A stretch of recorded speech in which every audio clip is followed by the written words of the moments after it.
Dito sa Tuguegarao, marami ng street foods na nagsulputan. Itong mga vendors na to ay napakasipag, napakatyaga na magbenta ng mga pinagmamalaki nilang produkto. Pero madalas, hindi napapansin.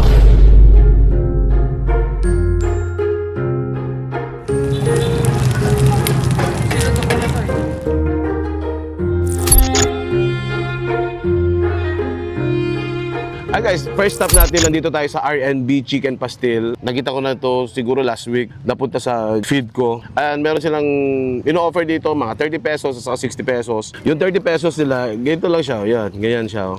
Basically, alam mo kung chicken pastil kasi, hindi ko alam kung tama itong research ko. Yung chicken pastil kasi pagkain ito ng mga Muslim, binabalot siya ng kuhan. Meron siyang rice, tapos meron siyang chicken, tapos binabalot siya ng daon ng saging. Tapos ganun lang. Tapos ganito siya. Pero this time kasi, siyempre, nagiging modern na siya. Meron na tayong, ano tawag dito, yung papel na pang-wrap. So yun na lang ginagamit nila. Parang ganyan siya. Meron siyang rice, meron siyang chicken pastil, at saka chili garlic. Tapos kang kakainin mo parang burger. Oh, let's dig in, bro. Ano.